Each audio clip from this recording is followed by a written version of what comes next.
தமிழ்நாடு முழுக்க என் தலைவர் தளபதி நாட்டுடைய முதலமைச்சர் பொறுப்பேற்ற காலத்தில் இருந்து தண்ணி பஞ்சமே யாரும் குணத்துக்கும் இல்லாத அளவுக்கு நம்முடைய நாட்டில தமிழ்நாட்டில மழை பெய்து கொண்டு பாலாறுல தண்ணியே வராது. நம்முடைய முதலமைச்சர் தலைவர் தளபதி நாட்டுடைய முதலமைச்சராக பொறுப்பேற்ற நாளிலிருந்து பாலாற்றில் தண்ணி போய் கொண்டே இருக்கிறது. எங்களுடைய மாவட்ட செயலாளர் சட்டமன்றத்தில் பேசும்போது என் தலைவர் நாட்டுடைய முதலமைச்சர் பொறுப்பேற்ற காலத்தில் பாலாற்றில் தண்ணி இல்லாத பாலாறு தண்ணி போய் கொண்டு இருக்கிறது சட்டமன்றத்தில் பேசினார். இன்னைக்கு பார்த்தீர்கள் என்று சொன்னால் நம்முடைய வேலூர் மாவட்டத்தை பொறுத்தவரை நல்ல மழை பெய்யுது. ஏதோ சின்ன பிரச்சனை தான்.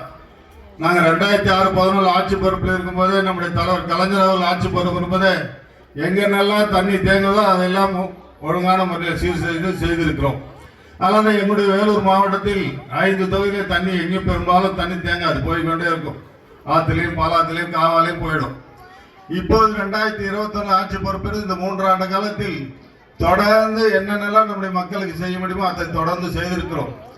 நம்முடைய தமிழ்நாடு துணை முதலமைச்சரை பற்றி எங்களுடைய மாவட்ட கழகத்தை செயலாளர் அணைக்கட்டு தொகுதி உங்களுடைய தொகுதியுடைய சட்டப்பேரவை உறுப்பினர் எடுத்து சொன்னார். துணை முதலமைச்சர் அவருக்கு ஒரு பிறந்த நாளை நாங்கள் நாடு முழுக்க எடுத்துக்கொண்டு இருக்கிறோம் என்று சொன்னால், இந்த நாட்டு மக்களுக்கு துணை முதலமைச்சராக பொறுப்பேற்று, விளையாட்டுத்துறை அமைச்சராக பொறுப்பேற்று, மகளிர் மேம்பாட்டுத்துறை அமைச்சராக பொறுப்பேற்று, இல்லத்தரசிக்கு 1000 ரூபாய் கொடுக்கிற திட்டத்தை அந்த பொறுப்பை ஏற்றுக்கொண்டு பணியாற்றி கொண்டவர் தான் தமிழ்நாடு துணை முதலமைச்சர் அவர்கள்.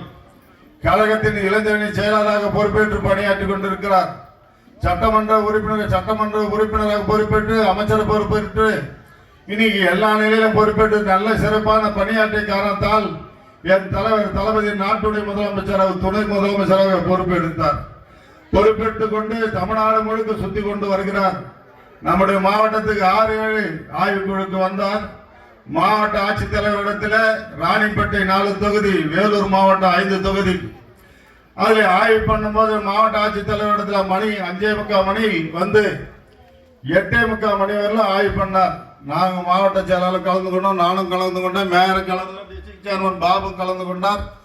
எல்லா சட்டப்பேரவை உறுப்பினரும், எல்லா நம்முடைய கைத்தறி அமைச்சர், நீர்ப்பாசன கனிவளத்துறை அமைச்சர், நாடாளுமன்ற உறுப்பினர்கள் எல்லாரும் கலந்து கொண்டோம். நானும் 2006 சேர்மனாக பொறுப்பேற்று, மேயராக பொறுப்பேற்று, நம்முடைய தலைவர் தளபதி துணை முதலமைச்சராக இருந்து பொறுப்பேற்று ஆய்வுக்கு வந்தார். அந்த ஆய்வை பார்த்திருக்கிறேன். அதிமுக ஆட்சியிலே ஆய்வை பார்த்திருக்கிறேன். என் தலைவர் துணை முதலமைச்சர் இன்னைக்கு பொறுப்பேற்றுக் கொண்டு ஆய்வு பண்ணதை நம்முடைய மாவட்ட செயலாளர் அசந்து போய்விட்டார். நானும் அசந்து போய்விட்டேன். அது மாதிரி ஒரு ஆய்வு யாருமே செய்ததில்லை. இன்னைக்கு எத்தனை பேர் பேசிக் கொண்டிருக்கிறார்கள். ஆய்வு பார்த்தீர்கள் சொன்னால் எந்த குறை சொன்னார்களோ அவரிடத்துல ஆய்வுல உட்கார்ந்து கொண்டு தொலைபேசியில தொடர்பு கொண்டு பதிலை கேட்க இந்த இடத்துல பள்ளமா இருக்கிறது என்று சொன்னீர்களே, இப்ப ஆய்வில் இருக்கிற பதில் சொல்லுங்க என்று அந்த அதிகாரி பேச வைக்கிறார். இது மாதிரி எந்த நாட்டிலும் நடக்கவில்லை. தமிழ்நாட்டில் இதுவரையிலும் வரலாறு நடக்குது. அதனால தான் துணை முதலமைச்சர் பிறந்த நாளை நாங்கள் கொண்டாடி கொண்டிருக்கிறோம். எல்லா நிலையும் மக்களுக்காக உடனுக்குடன் ஒவ்வொரு துறையாக ஒவ்வொரு ஊராக கேட்டுக்கொண்டு எந்தெந்த ஊர்ல என்ன பிரச்சனை என்று அந்த அதிகாரி இதை பேசுகிறார், குமார் பேசுகிறார் என்று தொலைபேசியில் காதில் வைத்துக் கொண்டு அந்த அதிகாரியை பேச வைத்து பதில் சொல்ல வைத்தவர் நம்முடைய தமிழ்நாடு துணை முதலமைச்சர் என் தலைவர் கலைஞருடைய பேரனாக தமிழ்நாடு முதலமைச்சருடைய மகனாக இருந்து இந்த நாட்டுக்கு பணியாற்றி கொண்டிருக்கிறார். அதனால்தான் இவ்வளவு பெரிய மக்களை கூட்டு கொண்டு செய்கிறோம் என்று சொன்னால் இந்த சமுதாயத்துக்கு பாடுபடுகிற இயக்கம் திராவிட முன்னேற்ற கழகம். இங்க வந்திருக்கிற எங்களுடைய கூட்டம் எல்லாம் பார்த்தீங்கன்னா ஒரு காலத்துல ஆம்பளைங்க இருப்பாங்க, இளைஞர் இருப்பாங்க, பசங்க இருப்பாங்க, வயசான இருப்பாங்க. எந்த கூட்டம் போட்டாலும் தாய்மார்கள் தான் அதிகமா இருக்கிறீங்க என்று சொன்னால் என்ன காரணம்? 21 ஆட்சி தேர்தல் வாக்குறுதியை கேட்டார் என் தலைவர் தளபதி அவர்கள். நான் திராவிட முன்னேற்ற கழக ஆட்சி பொறுப்பு வந்தால் உங்களை எல்லாம் இலவசமாக பஸ்ஸில் போவேன். உங்க பஸ் அதை பொறுப்பேற்ற ஆட்சி பொறுப்பு வந்தவுடனே முதல் கையெழுத்து எது போட்டார்? இலவசமாக பஸ்ஸில் போலாம் என்று போட்டார். கையெழுத்து போட்ட காரணம் டவுன் பஸ்ல இங்கிருந்து நம்முடைய சித்தேரியிலிருந்து பாகாயம் போகலாம், ஓட்டேரி போகலாம், 2வது பார்த்தீங்கன்னா காட்பாடிக்கு போகலாம், எங்கே போனாலும் போகலாம் டவுன் பஸ்ஸில். ஆற்காடுக்கு போனால் பழைய பஸ் ஸ்டாண்டில் வந்து நீங்கள் ஆற்காடு பஸ் டவுன் பஸ்ஸில் போகலாம். அதை மாற்றி காட்டிய தமிழ்நாடு முதலமைச்சர் என் தலைவர் தளபதி அதை பார்த்துதான் எல்லா மனை பாம்பேயா இருக்கட்டும், டெல்லியா இருக்கட்டும், கர்நாடகா இருக்கட்டும், எல்லாத்தையும் இன்னைக்கு இலவச பஸ்ஸை கொடுக்கறதுக்கு நம்முடைய தலைவர் தளபதி தான், இந்த நாட்டுடைய முதலமைச்சர் தான் வழிகாட்டியாக இருக்கிறார். இன்னைக்கு டெல்லியில 2100 ரூபாய் இல்லத்தரசுக்கு அறிவித்துகிறார் என்று சொன்னால் என் தலைவர் இந்த நாட்டுடைய முதலமைச்சர் 1000 ரூபாய் அறிவித்த காரணத்தால் தான் இன்னைக்கு 1000 ரூபாய் யாருக்கு கொடுக்கிறோம்? நம்முடைய மாவட்ட செயலாளர் சொன்னா தொகுதியுடைய எம்எல்ஏ யாருக்கெல்லாம் விட்டு போயிடும் நான் வாங்கி தரேன் என்று சொல்லிடுறேன். கண்டிப்பா வாங்கி தந்துருவார். அந்த நிலையில பணியாற்றி கொண்டிருக்கிறார். இன்னைக்கு பார்த்திருக்கேன்னு சொன்னால் 1 லட்சம் பேருக்கு இல்ல, 2 லட்சம் பேருக்கு இல்ல, 5 லட்சம் பேருக்கு இல்ல, 10 லட்சம், 1,16,00,000 பேருக்கு இந்த நாட்டுடைய முதலமைச்சர் தந்து கொடுக்கிறார், துணை முதலமைச்சர் தந்து கொண்டிருக்கிறார். அவரிடத்துலதான் அந்த இலாக்கா இருக்கிறது. விட்டு போன 30 லட்சம் பேருக்கு தர இருக்கிறார். எத்தனை கோடி இந்த இப்போ கொடுக்கிற 1,16,00,000 பேருக்கு எத்தனை கோடி? 1 கோடியா, 5 கோடியா, 10 கோடியா, 100 கோடியா? 13,000 கோடி இந்த ஆண்டுக்கு தந்துகிற முதலமைச்சர், துணை முதலமைச்சர் நண்பர்களை, பெரியவர்களை, தாய்மார்களை தெரிந்து கொள்ள வேண்டும். 13,000 கோடி தந்து கொண்டு இருக்கிறோம். மீண்டும் விட்டு போன 30 லட்சம் பேருக்கு தர இருக்கிறோம். எல்லா நிலையும் தமிழ் சமுதாய மக்கள் உயர வேண்டும் என்று தமிழ்நாடு முதலமைச்சரும் துணை முதலமைச்சரும் பாடுபட்டு கொண்டிருக்கிறார்கள். அந்த நிலையிலே நாங்களும் தொண்டராக இருந்து நம்முடைய முதலமைச்சருக்கு என்னுடைய அணைக்கட்டு தொகுதி சட்டப்பேரவை உறுப்பினர் நானும் ஒரு தொண்டராக இருந்து பணியாற்றிக் கொண்டிருக்கிறோம் என்று சொன்னால், நம்முடைய முதலமைச்சர் எப்படி செய்கிறார், துணை முதலமைச்சர் எப்படி செய்கிறாரோ அதை நினைத்துதான் நாங்கள் பணியாற்றிக் கொண்டிருக்கிறோம். நண்பர்களை, பெரியவர்களை தெரிந்து கொள்ள வேண்டும். எல்லா நிலையிலும் உயர்த்த வேண்டும். நம்முடைய முதலமைச்சரை இந்தியாவிலே சிறந்த முதலமைச்சர் என்று சொன்னார்கள். சட்டமன்றத்தில் ஏந்து பேசினார். எங்களுடைய மாவட்ட செயலாளர் நானும் உட்கார்ந்து இருந்தோம். அப்போது பேசினார். நான் இந்தியாவிலே சிறந்த முதலமைச்சர் சொன்னாலும் நான் ஏற்றுக்கொள்ள மாட்டேன் என்று சொன்னார். அவர் எனக்கு பின்னால் உட்காந்து, நான் அவரை திரும்பி பார்க்கிறேன், அவர் என்ன பார்க்கிறார், தலைவர் இப்படி சொல்றாரு, நான் ஏற்றுக்கொள்ள மாட்டேன். இந்தியாவிலே 34 மாநிலம் இருந்தால் நான் ஏற்றுக்கொள்ள மாட்டேன்னு சொன்ன ஒரே முதலமைச்சர் நம்முடைய தலைவர், தளபதி, நாட்டுடைய முதலமைச்சர். அப்ப பார்த்தோம் என்ன இப்படி சொல்றாருன்னு சொல்லிட்டு உடனே சொன்னார். அவர் சொன்னார், இந்தியாவிலே என்ன சிறந்த முதலமைச்சர் என்று சொல்கிறார்கள், என் நாடு, என் தமிழ்நாடு சிறந்த நாடு என்று சொன்னால் நான் ஏற்றுக்கொள்ள வேண்டும் சொன்ன ஒரு முதலமைச்சர் தான். நண்பர்களை, பெரியவர்களை தெரிந்து கொள்ள வேண்டும். பதவி பெருசா சொன்னா ஏற்றுக்குவாங்க எல்லாரும், அதை ஏற்றுக்கொள்ள மாட்டேன். என் நாடு தமிழ்நாடு சிறந்த நாடாக வர வேண்டும் என்று சொன்னார்.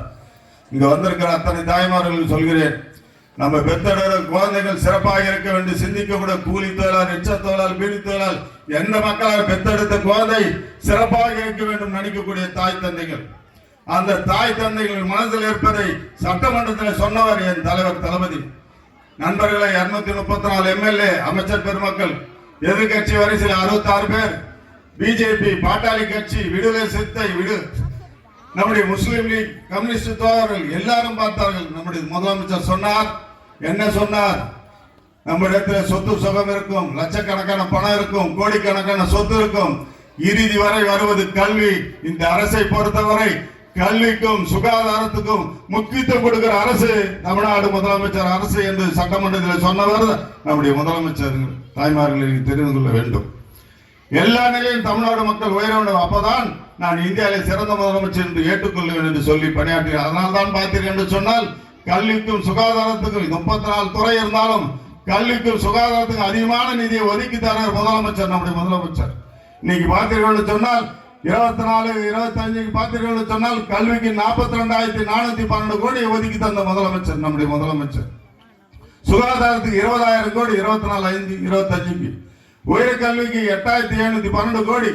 உயர்கல்வியில போக வேண்டும். நம்ம பெத்தெடுக்கிற குழந்தையெல்லாம் உயர்கல்வி படிக்க வேண்டும், உயர்நிலைக்கு போக வேண்டும் பாடுபடுகிற முதலமைச்சர். மாதந்தோறும் 1000 ரூபாய் மாணவ செல்வம் +2 படித்ததுக்கு பிறகு மாணவர்கள்லாம் தரவில்லை, அவங்களுக்கும் கொடுக்கிறேன்னு சொல்லி அவங்களுக்கும் மாதம் 1000 ரூபாய் கொடுக்குற திட்டத்தை உருவாக்கி தந்திருக்கிறார் முதலமைச்சர். நம்ம பெத்தெடுக்கிற குழந்தை 1ஆம் கிளாஸ் இருந்து 5ஆம் கிளாஸ் படிக்க வரும்.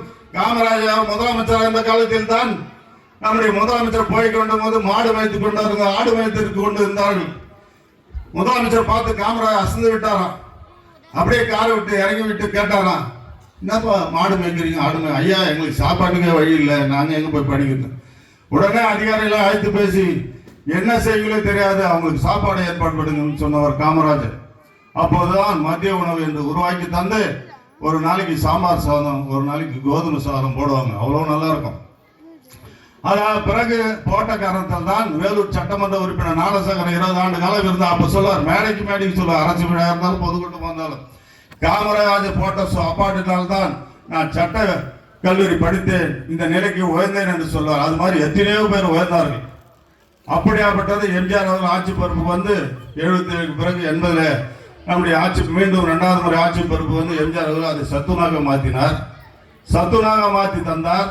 என் தலைவர் கலைஞர் அவர்கள் 89 ஆட்சி பொறுப்பு வந்து சத்துணவு மட்டும் போட்டா போதாது, என் குழந்தைகளுக்கு முட்டை போட வேண்டும் சொல்லி ஒரு நாளைக்கு முட்டை, ஒரு முட்டை என்று சொல்லி 5 நாளைக்கு 5 முட்டை போட்ட தலைவர் கலைஞர் அவர்கள் முட்டை சாப்பிடாத வாழைப்பழம் கொடு என்று சொன்னார். அவருடைய மகன் அல்லவா இந்த நாட்டுடைய முதலமைச்சர் என் தலைவர் தளபதி. என் தலைவர் முட்டை போட்டார், ஆனால் நான் முதலமைச்சராக பொறுப்பேற்று காலை உணவை யார் போடுவது? குழந்தைங்கள்லாம் காலையில பசிக்கு, வீடு தொழிலாளர் குடும்பத்துல பசி, ரிச்சா ஓட்டுறவங்க குடும்பத்துல பசி, மூட்டை தூக்குற வீட்டுல பசி, கூலி வேலை செய்யற வீட்டுல பசி, கொத்து வேலை வீட்டுல பசி. அந்த குழந்தைகள் எல்லாம் சிந்தித்து 18,000 குழந்தைகளுக்கு இன்னைக்கு பார்த்துக்கிட்ட போன சட்டமன்றத்தில் 18,000 குழந்தை இப்ப எல்லாத்தையும் விரிவுபடுத்தி 20 லட்சம் குழந்தைங்களுக்கு காலை உணவுக்கு 500 கோடி ஒதுக்கி தந்து இந்த காலை உணவை எல்லாருக்கும் தர வேண்டும் என்று சொல்ல ஒரு முதலமைச்சர் தான் நம்முடைய முதலமைச்சர். அப்படியே ஏதோ முதலமைச்சர் சொல்லிவிட்டா காலை உணவு ஏதோ ஒன்று இல்லை. ஒரு நாளைக்கு பொங்கல், ஒரு நாளைக்கு கிச்சடி, ஒரு நாளைக்கு கேசரி, ஒரு நாளைக்கு சக்கரை பொங்கல், ஒரு நாளைக்கு உப்மா, அது மாதிரி 5 விதமான உணவை அறிவித்து விட்டு 5 விதமான உணவை மாநகராட்சியில் படிக்கிற நகராட்சி பள்ளியில் படிக்கிற குழந்தைங்களுக்கு தராங்களா இல்லையா? அதை போய் அமைச்சர் ஆய்வு பண்றாங்க. அந்தந்த அமைச்சர், மாவட்ட செயலர், எங்களை போன்ற சட்டப்பேரவை உறுப்பினர் எல்லாரும், நம்முடைய அணைக்கட்டு தொகுதி சட்டப்பேரவை உறுப்பினர் எல்லாமே நம்ம கலெக்டர் ஆஃபீஸ் அருகில் தான் செய்கிறோம். அங்கங்க பிரிவாக பிரித்து செய்து கொண்டு காலை 7 மணிக்கு எல்லா ஸ்கூல்லையும் தரோம். அது மாதிரி ஒரு முதலமைச்சர் இந்திய வரலாற்றில் யாரும் செய்யாத முதலமைச்சர் என் தலைவர் தளபதி நாட்டுடைய முதலமைச்சர் செய்து கொண்டிருக்கிறார். அதை சிந்தித்து துணை முதலமைச்சர் செய்து கொண்டிருக்கிறார். உங்களுடைய சட்டப்பேரவை உறுப்பினர் எப்போதெல்லாம் சட்டமன்றத்தில் பேசினாலும் என்னுடைய அணைக்கட்டு எல்லா எம்எல்ஏ காதே புடிச்சு போயிட்டு இருக்கும். அந்த நிலையில நம்முடைய சட்டமன்ற உறுப்பினர் எல்லா நிலையும் அணைக்கட்டு தொகுதியை எந்த அளவுக்கு எப்படியெல்லாம் பயன்படுத்தி செய்ய முடியுமோ அத்தனையும் முதலமைச்சர் இடத்திலும் துணை முதலமைச்சர் இடத்திலும் கேட்டு செய்யக்கூடிய ஒரு சட்டமன்ற உறுப்பினர் தான் நம்முடைய மாவட்ட செயலாளர் சகோதரர் ஏபி நந்தகுமார் மனசில் வைத்துக் கொள்ளுங்கள். எத்தனையோ எம்எல்ஏ ஆனாங்க, எனக்கு தெரியும்.